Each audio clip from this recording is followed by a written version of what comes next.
Se você coloca a duração de cada questão Enem em um gráfico, o tempo que você demora para fazer cada questão, você vai ter um gráfico em forma de sino. Isso significa que a maior parte das questões vão estar perto da média, lá perto dos 3 minutos para serem feitas, mas você vai ter algumas questões que são bem mais rápidas e algumas questões que são bem mais demoradas. Isso significa que se você começar a sua prova pelas mais demoradas, você vai chegar no final da prova com super pouco tempo para fazer as mais rápidas. Por outro lado, se você começar pelas mais rápidas, você vai chegar no final da prova com mais de 1 hora sobrando para fazer pouquíssimas questões mais longas. Então esse vídeo vai ser sobre estratégia de prova, porque ter uma boa estratégia de prova faz com que você tenha mais tempo no final para gastar nas questões mais difíceis, para você refazer algumas questões que você está inseguro e para chutar menos no final por falta de tempo. Então, simplificadamente, uma boa estratégia de prova te dá uma nota maior no Enem. Esse vídeo vai ser dividido em 5 partes. Que ordem você deve fazer a prova, quais questões você deve pular e deixar para o final,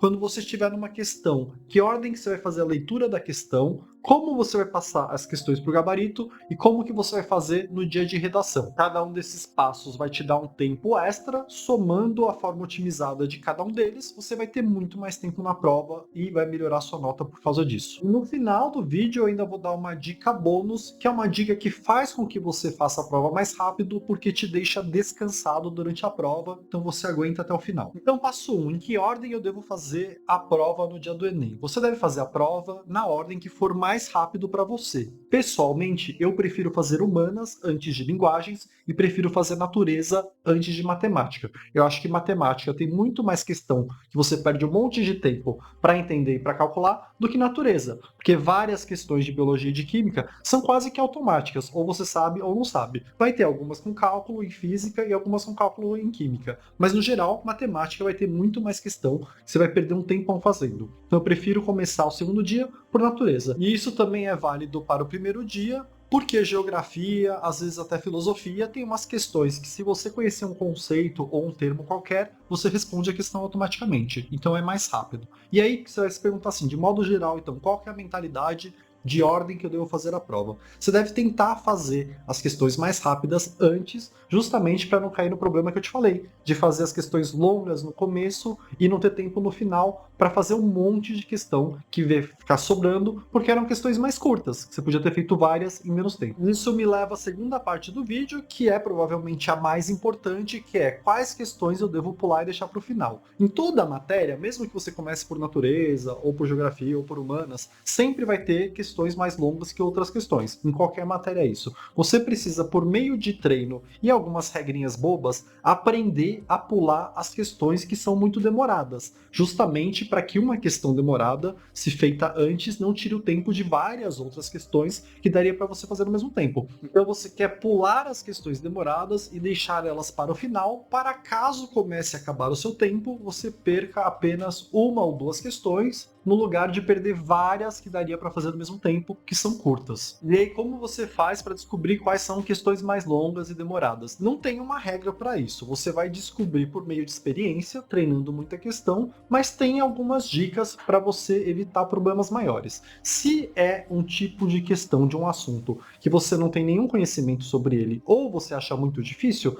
talvez seja melhor você pular, porque você vai ter que pensar a respeito para resolver a questão. Então você deixa para o final para ter um tempo para pensar e poder gastar mais tempo do que você gastaria em uma questão rápida. Outra dica boa é, se for uma questão que você precisa ler o texto dessa questão para responder, e o texto é muito grande, sei lá, meia página, também talvez seja o caso de você deixar para o final. Bom, beleza, já decidimos por qual matéria começar e quais questões pular para tentar deixar as questões mais demoradas para o final. Vamos para o terceiro passo, que também é extremamente importante, que é, dentro de uma questão, em que ordem que eu faço a própria questão. E você nunca pode ler o texto da questão antes de ler o comando da questão. Comando da questão é a perguntinha da questão. Toda questão do Enem você vai ter um texto, uma pergunta e as alternativas. Você nunca quer ler o texto antes da pergunta, porque a pergunta te direciona. Devo ler o texto inteiro? Devo ler só uma parte do texto? Ou nem devo ler o texto? Porque várias perguntas você não vai precisar do texto.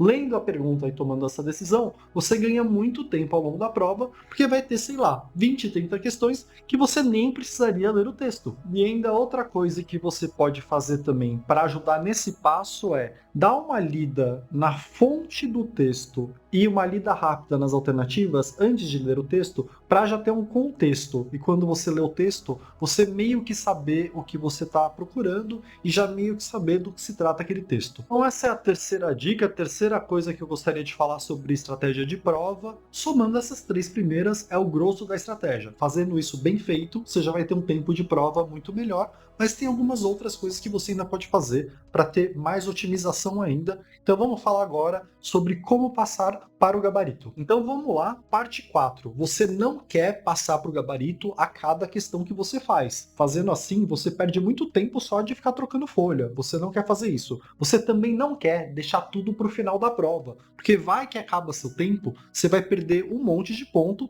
por deixar parte do gabarito em branco, sendo que você fez a questão. Isso é muito arriscado. Então como é que você resolve esse problema para ganhar um pouco mais de agilidade sem ter muito risco envolvido? Você faz em lotes. Você pega a cada 10 questões e passa as 10 para o gabarito. Aí você vai e faz mais 10 questões, passa as 10 para o gabarito. Com isso, você ganha tempo de não ficar o tempo todo indo no gabarito durante sua prova, mas também não se arrisca para chegar no final e não ter passado as coisas para o gabarito.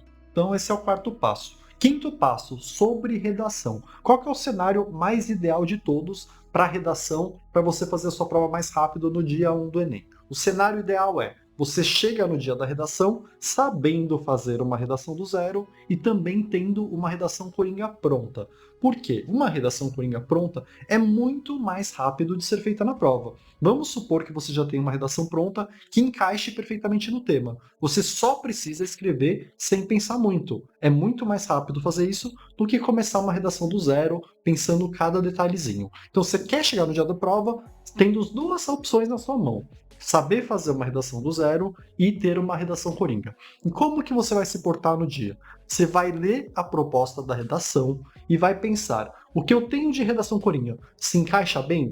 Qual parte não se encaixa bem? E aí você vai dar uma pensada: olha, minha introdução é boa no geral, mas poderia ser melhor. Ou meu primeiro argumento é meio genérico demais, poderia ser melhor. Então você vai ler de cara a proposta de redação e vai identificar quais são as falhas da sua redação coringa, e aí sim você vai fazer alguns testes enquanto você pensa como você poderia fazer uma introdução melhor ou aquela argumentação que está ruim melhor. E eventualmente, conforme você vai fazendo algumas questões, talvez você tenha alguma ideia melhor do que colocar na sua introdução ou em alguma das argumentações, mas talvez você chegue à conclusão, depois de pensar um pouco, que beleza, aquela redação coringa é perfeita para aquele tema. De qualquer forma, você quer saber a proposta de cara e não quer fazer sua redação imediatamente para dar uma pensada a respeito de como poderia ficar melhor ou não. Mas é importante você chegar no dia sabendo fazer uma redação do zero, para que você tenha a opção de construir algo bem feito se um tema for algo inesperado, mas você também quer ter uma redação coringa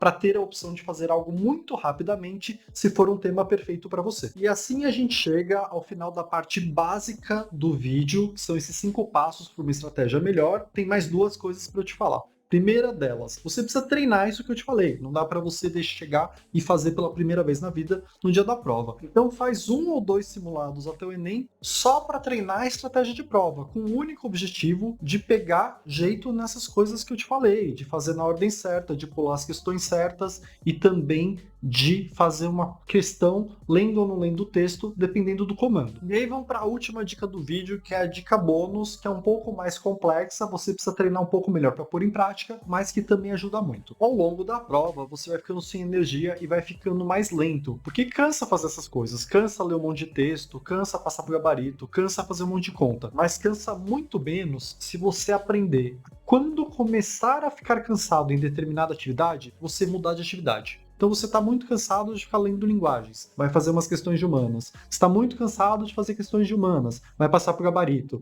Está muito cansado de passar para o gabarito, volta para a redação. Ficar alternando as atividades, desde que você siga as regras anteriores que eu já falei, cansa muito menos, porque você não deixa a sua mente chegar num estado de estar totalmente esgotada, de ficar insistindo naquilo que está te deixando muito cansado. Então é melhor alternar, desde que você faça direitinho, seguindo as regras que eu já tinha falado antes. Então esse é o final do vídeo, essa é a dica bônus, eu espero que ajude muito vocês e obrigado.